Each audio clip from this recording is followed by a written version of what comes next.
Hello, this is SickleYield, and today I am here to talk to you about weight map adjustment and joint-controlled morphs, a couple of important finishing steps when you're making clothing for figures in Daz Studio.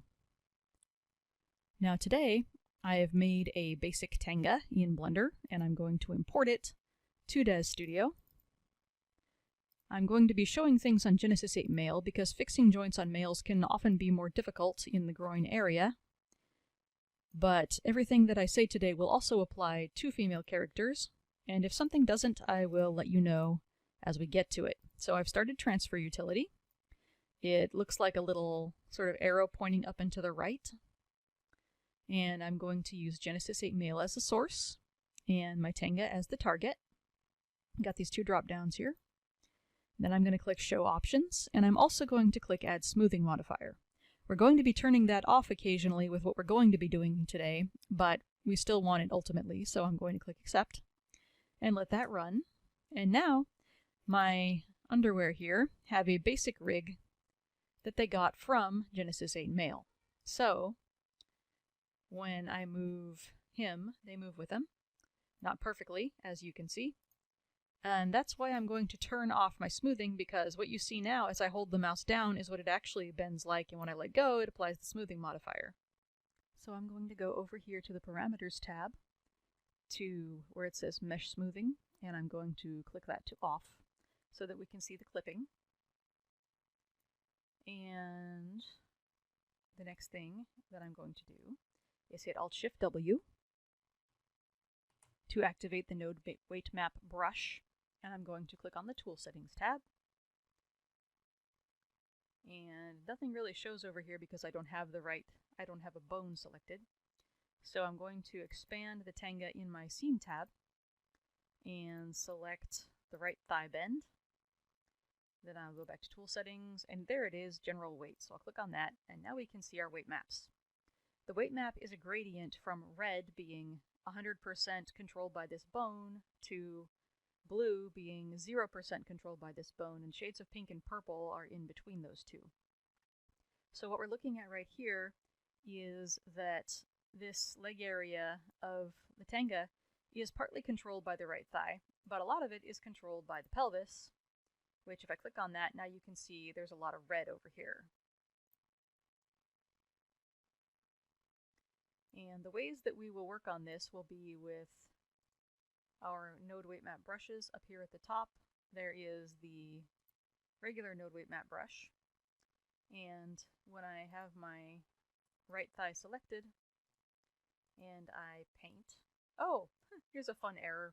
If this happens where the node weight map brush goes away even though you're clicking in the viewport, what you do is you go to the Scene tab and you click on any other item in the scene. I'll click on Genesis 8 male.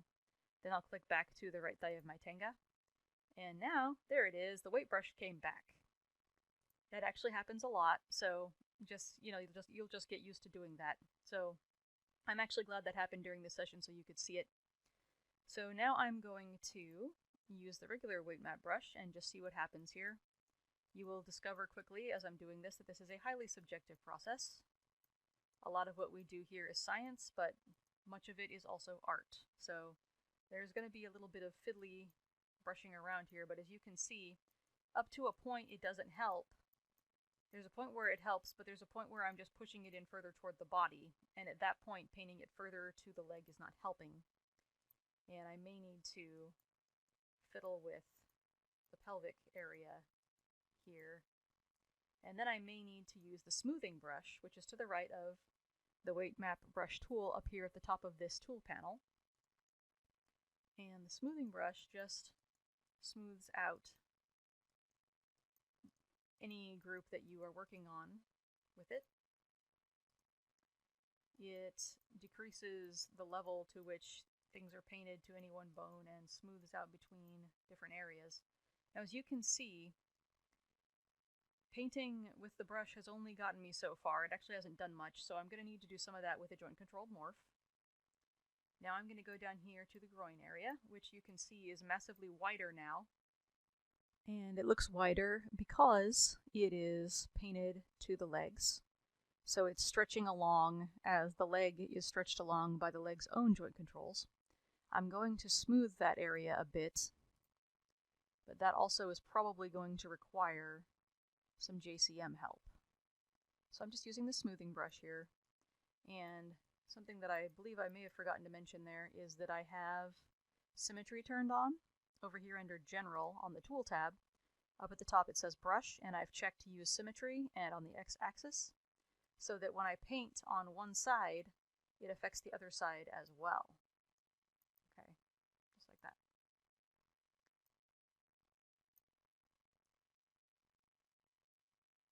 Just smoothing this a little bit in the center area especially. Center areas are universally going to be problematic on pants and underwear because the shape of the underwear differs the most from the shape of the body right in that area. And you see I've actually caused a little clipping there, and I can hit Control Z to undo that, or I can go back to the pelvic node here and just paint it harder to the weight map brush if I need to declip it in that area.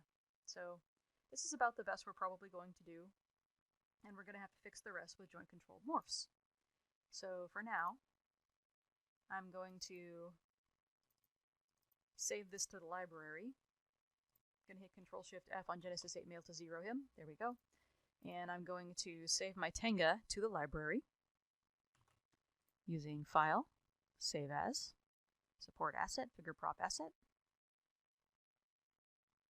And I'm going to save it to a directory that I've created. So I've created the folders People, Genesis 8 Mail, Clothing, and SY Tenga under this directory called JCM Tutorial.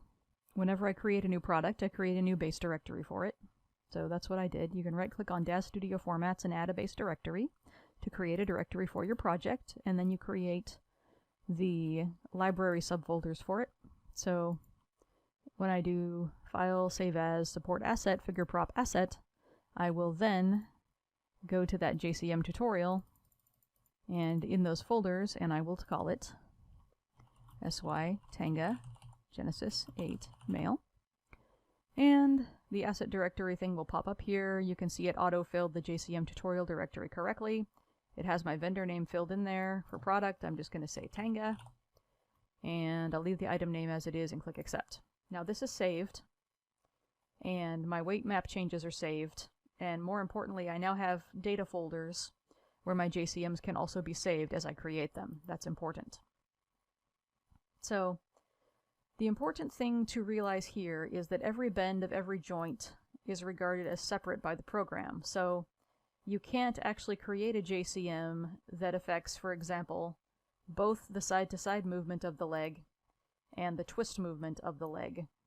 Each of those is a separate movement according to the program. Each of them requires a separate JCM. And we're going to show you how to do combo JCMs as well, which are something you're going to need on underwear products like this relatively frequently. But for now, I'm just going to take the right leg and go all the way out side to side as far as it will go. Generally, you're going to want to do the JCM for the furthest movement of the joint. If you have to do one for an intermediate level as well, that's okay. Sometimes that will happen. And at this point, I suspect that there's probably a side-to-side joint control morph on Genesis 8 Male that is auto-generating into these pants. So I'm going to look at currently used in the Parameters tab. And there it is, PJCM Thigh Side 85R. That's our joint control morph. Mine is visible because I have set Show Hidden to Visible. So you can do that up here by clicking this little button for the display options for the parameters. And under Preferences, I have checked Show Hidden Properties. That's important because normally JCMs are hidden. So you can also find this under Hidden and Correctives and Base. That's where the JCMs are on Genesis 8 Male, and that is where they generate on the clothing. So what I'm going to do is I'm going to copy the name of this because I'm actually going to use that same name and overwrite that existing JCM that was generated, and then I don't actually have to do any code to hook it up. I will have to at further steps in the process, but right now we can save time. So right now I'm going to delete Genesis 8 Male's eyelashes And I'm going to first hide the tanga and set Genesis 8 and Mail to base resolution. And I'm going to export him to that same folder I created for this tutorial. And I'm going to create a quick subfolder here called WIP, work in progress. And in that folder I will put this JCM name and space and G8M so that I know that's the one for the figure and not the one for my clothing. And then I will hide Genesis 8 Mail, show my clothing that is posed, and I have not made it sub D, so I don't have to set base resolution there, but if you did set base resolution, then I'm going to export that as an OBJ, as a wavefront to that same folder, and just give it that name that I copied. And then I'm going to click accept. Alright, here I am in Blender. I have imported Genesis 8 Mail with the bend on. I have imported the underwear with the bend on. So I've got this over here, and I'm just going to tab into edit mode and use G for grab and turn on proportional editing up here at the top. And I'm just going to use this to fix any problems. Very easy to fix clipping this way. Slightly more difficult to fix the problem we have down here in the groin area because we want to minimize waistband distortion, but it's still very doable. Just a little trickier. Just takes a really careful hand. I'm going to be a little fast and loose today because we have a lot of ground to cover, but broadly, this is what I'm going to do.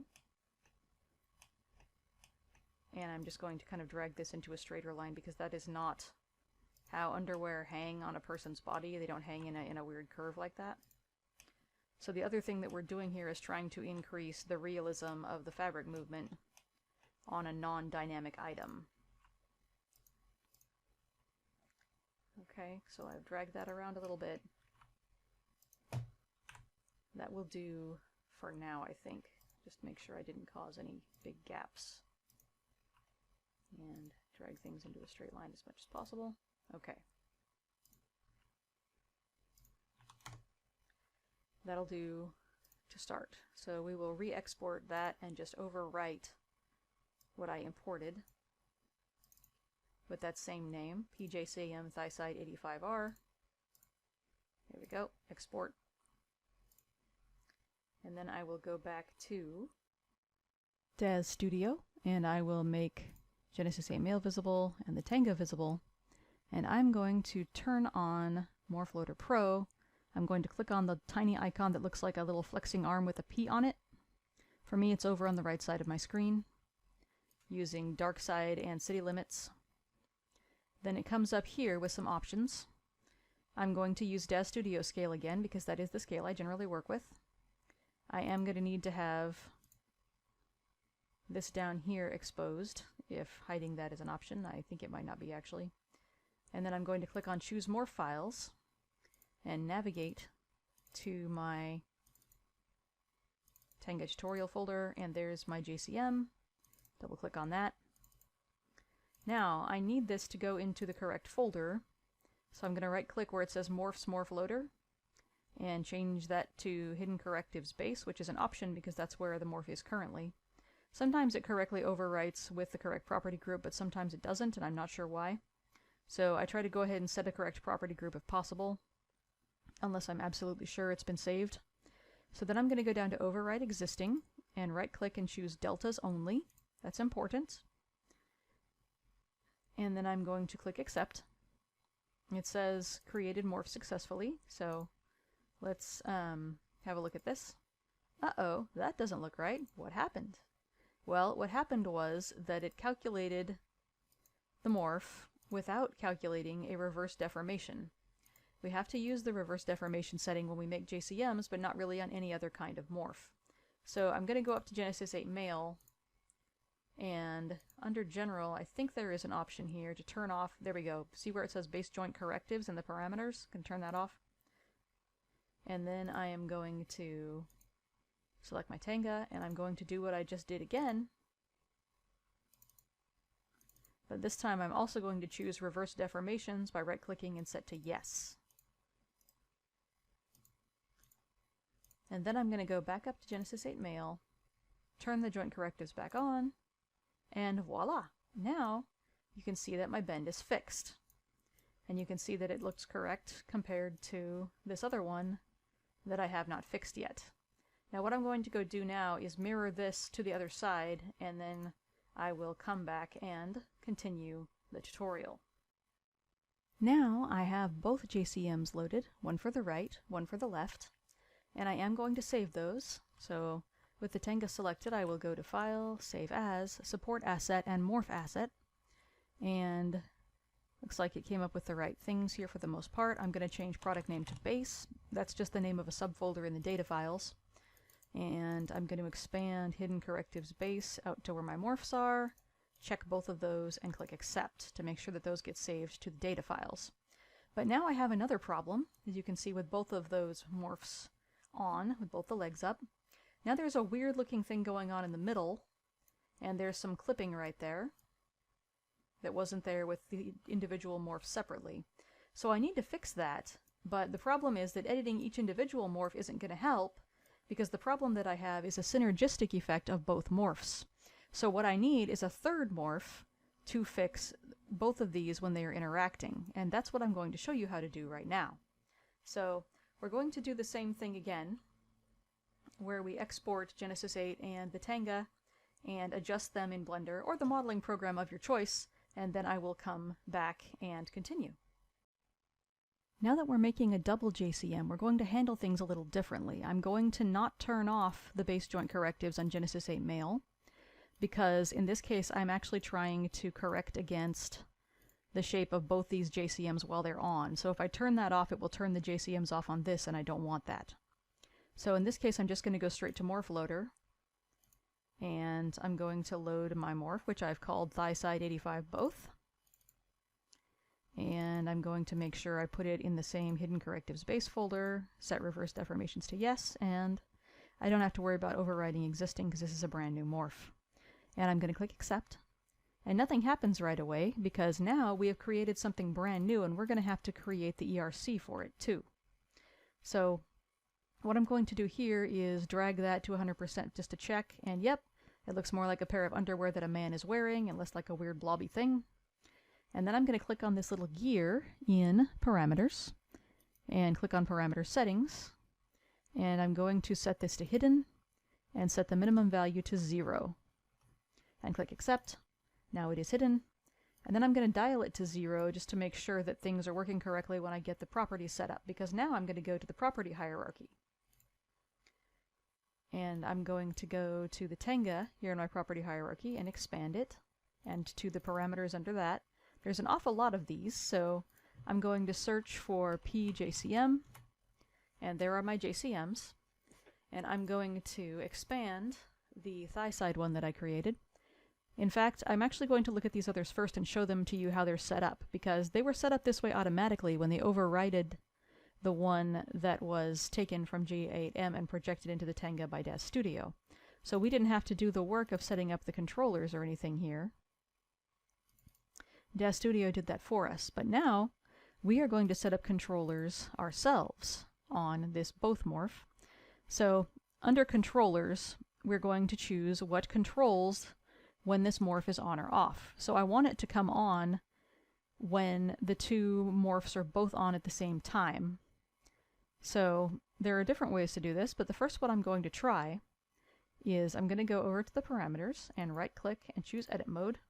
And I'm going to click on the M here on the left that appears and drag it over to that first stage subtract. And I'm going to do that with both these morphs. You can see that it has snapped all the way on there. And one of the things I can do here is to leave under attributes the ERC as delta add. And the scalar right now is at 1. So I'm going to set that to 0.5. And what that will do is cause each of these morphs to affect that center morph, that third morph, equally. What that means, though, is that when I have one that's all the way off, like this, if the corrector morph is still going to be on at 50%, and you can see that is the case over here in my parameters. And that can be a problem if the corrector doesn't work well on its own. It works pretty well in this case. But in this case, then when neither of those morphs is on, the corrector is off. And the corrector turns on in proportion to how much those two morphs are on. You can see it going on and off there in the middle as I waggle the leg around on either side. So that's the simplest way to create a double corrector. But what do we do when the scalar method doesn't give the results we want? Well, then we use another method called a keyed ERC. And that can solve the problem of things not looking the way we want, especially at intermediate stages or when one leg is bent but not the other. So in this case, I've tried it both ways, and I'm actually going to use the bend of the leg instead of slaving the both JCM to the left and right JCMs, because it's easier to do the math for the keys that way, or rather not have to do math. So I'm going to click on the thigh here. I'm going to go over here to my parameters, and if you haven't already, right-click and choose Edit Mode. And you can see this letter P here, so I'm going to click on that and drag over here to Add Subtract. And I'm going to do that with each thigh so that they both appear under those options. And something you will notice here right away is that the right side is negative 85 and the left side is positive 85. And that's why we did our scalars 1 and negative 1 when we did it the other way, but we're going to need to note that as well for our keyed ERC. So I'm going to go to each of these where it says ERC delta add in my property hierarchy, click on that dropdown and choose ERC keyed. And I'm going to start with the left, and I'm going to start with 3 keys. Theoretically, you can have quite a few keys if you want. But the important thing to realize here is that these keys on the left represent the percentage value of the bend.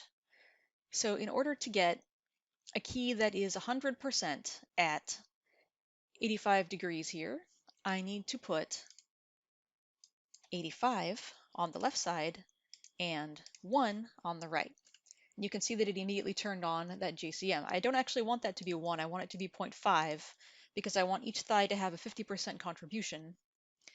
And I want, let's say, 41, which is about halfway there, to be 25, so I'm going to put 0.25. So that's the important thing. The key number on the left should be the percentage value, but the number on the right should be the decimal value. And I'm going to do that on this other side as well, except that because it's the right side, it has to be negative 41 and 0.25, and negative 85 and 0.5. So the result of that now, with both of these thighs bent as far as they will go, is that when I click on the Tenga and the hidden correctives thing here, I can see that my corrector is on 100% when those are both at 100%. But when I change one of them, it decreases. So now it's at 73 when I start to move down that left thigh. When I start to move down that right thigh, it's going to keep iterating between them in a smoother way. So now that they're both sort of bent, it's at 25. And that helps avoid the problem that I had with the scalars where I got some clipping in the intermediate amounts, in the intermediate areas. You can see it sliding on and off there as I move the leg up and down, and usually you will get a smoother effect of that when you use a keyed ERC. So don't forget to save your new ERC one way or the other with File, Save As, Support Asset, Morph Asset, and you can select it from the hidden correctives base where you put it, or wherever you did put it. Put up your product name and your vendor name there, and at that point, click Accept. I'm just going to cancel because this is sort of a project just for this tutorial, not a product. And that should help you out with creating JCMs for your project or your product. Thank you very much for watching, and happy rendering!